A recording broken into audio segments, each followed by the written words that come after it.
ಬೇಗೂರು ಕುಮಾರ್ ಅಂತ ಕಾಂಟ್ರಾಕ್ಟ್ರು, ಹೊಸಕೋಟೆ ತಾಲೂಕಿನ ಬೇಗೂರು ಕುಮಾರ್ ಅವರ ಮಗ. ಮೂಲತಃ ಗೌಡರು ವಕೀಲರು.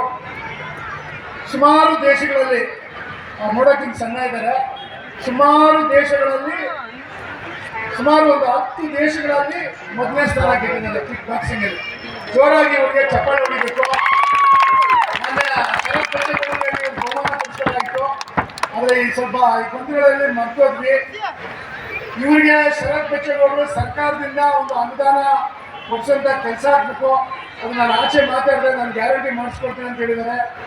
ಅದೇ ರೀತಿಯಾಗಿ ಕೆಲವರು ಉಳ್ಳವರು ಹುಡುಗನಿಗೆ ಆಶೀರ್ವಾದ ಮಾಡಬೇಕು. ಯಾಕಂದರೆ ಮುಂದಿನ ದಿನಗಳಲ್ಲಿ ಅಮೇರಿಕಾಗೆ ಹೋಗಿ ಅಲ್ಲಿ ಒಂದು ಪಂದ್ಯಗಳನ್ನ ಆಡೋಂಥ ಅವಕಾಶ ಇದೆ. ಮತ್ತು ಇದು ಒಬ್ರು ಕೋಚ್ ಇರಬೇಕು, ಅವ್ರಿಗೆ ಸಪ್ರೇಟ್ ಕೋಚ್ ಇರಬೇಕು. ಆ ಕೋಚ್ಗೆ ಸುಮಾರು 25 ಲಕ್ಷ ರೂಪಾಯಿ ಖರ್ಚಾಗುತ್ತೆ.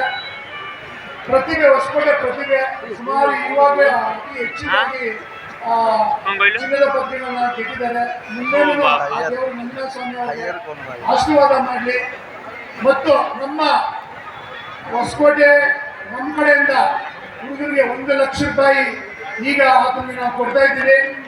ಅದೇ ರೀತಿ ಮುಂದಿನ ದಿನಗಳಲ್ಲಿ ಎಲ್ಲವರು ಅದನ್ನು ಸಹಾಯ ಮಾಡಬೇಕು. ಶರತ್ ಬಚ್ಚೇಗೌಡರು ಪೂರ್ತಿ ತಾಲೂಕಿನ ಹೊಸಕೋಟೆ ಹುಡುಗ, ನಾವೆಲ್ಲ ಆಶೀರ್ವಾದ ಅವ್ರ ಮೇಲೆ ಇರಬೇಕು. ಒಂದು ಒಳ್ಳೆ ಮನಸ್ಸು ತಮಗೆಲ್ಲ ದೇವ್ರ ಕೊಳ್ಳಿ, ಈಶ್ವರ ಕೊಳ್ಳಿ ಅಂತ ಕೇಳ್ಕೊತೀವಿ. ಆಯ್ತಾ?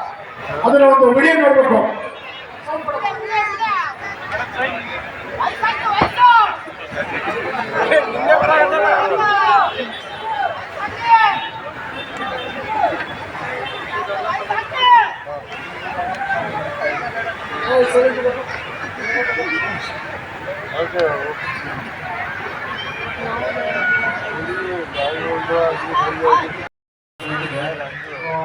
ನನ್ನ ಗುರಿ ಏನಂದ್ರೆ UFC ಮಟ್ಟದಲ್ಲಿ ಅಮೇರಿಕಾದಲ್ಲಿ ಲಾಸ್ ವೇಗಸ್ ಅಲ್ಲಿ ಹೊಸಕೋಟೆನ ರಿಪ್ರೆಸೆಂಟ್ ಮಾಡ್ಬೇಕು, ನಮ್ಮ ಭಾರತನ ರಿಪ್ರೆಸೆಂಟ್ ಮಾಡ್ಬೇಕು ಅನ್ನೋದು ದೊಡ್ಡ ಕನಸಿದೆ.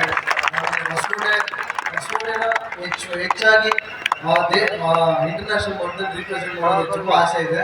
ಎಲ್ಲ ದೇವರ ಆಶೀರ್ವಾದದಿಂದ ಮುಂದಿನ ದಿನಗಳಲ್ಲಿ ಅದಾಗುತ್ತೆ ಅನ್ನೋ ಕನಸಿದೆ. ವಿಶ್ವಕ್ ಅವರು ನಿಮಗೆ ಜಯವಾಗ್ಲಿ, ಶುಭವಾಗ್ಲಿ. ಈಗ ನಮ್ಮ ಲಕ್ಷ್ಮಿ ಅಕ್ಕವರು ಮತ್ತೆ ACP ಸುಬ್ಬಣ್ಣ ಅವರು, ನಮ್ಮ ಜಯಣ್ಣ ಅವರ ಕುಟುಂಬದ ವತಿಯಿಂದ ವೈಯಕ್ತಿಕವಾಗಿ 1 ಲಕ್ಷ ರೂಪಾಯಿಯನ್ನ ಆತನಿಗೆ ಕೊಡ್ತಾ ಇರ್ತಕ್ಕಂಥ ಜೋರಾದ ಚಪ್ಪಾಳೆ ಬರಲಿ. ಎಲ್ಲರೂ ವತಿಯಿಂದ ಜೋರಾದ ಚಪ್ಪಾಳೆ ಬರಲಿ. ಇದು ಇಲ್ಲ ವಿಶ್ವ ಮಟ್ಟದಲ್ಲಿ ಈಗಾಗಲೇ ಗೆದ್ದಿರ್ತಕ್ಕಂಥದ್ದು, ಇನ್ನ ವಿಶ್ವ ಚಾಂಪಿಯನ್ ಗೆಲ್ಲಿ ಅಂತ ಹೇಳಿ ಈ ಸಂದರ್ಭದಲ್ಲಿ ನಾವೆಲ್ಲರೂ ಆಶಿಸೋಣ. ಧನ್ಯವಾದಗಳು. ಬೇಗೂರು ಕುಮಾರ್ ಅವರು ಇವತ್ತು ಬರಬೇಕಾಗಿದ್ದು, ಬಹುಶಃ ಎಲ್ಲಿದ್ದಾರೆ ಅಂತ ಗೊತ್ತಿಲ್ಲ. ಬೇಗೂರು ಕುಮಾರಣ್ಣ ಬಂದಿದ್ದಾರೆ ಏನು ಗೊತ್ತಿಲ್ಲ, ಆದ್ರೂ ಅವರಿಗೆ ನಾವು ಇಂಥ ಮಗನನ್ನ ಕೊಟ್ಟಿದ್ದಕ್ಕೆ ಬೇಗೂರು ಕುಮಾರಣ್ಣ ಅವರಿಗೆ ಸಹ ನಾವು ಧನ್ಯವಾದಗಳನ್ನು ಸಲ್ಲಿಸ್ತೇವೆ.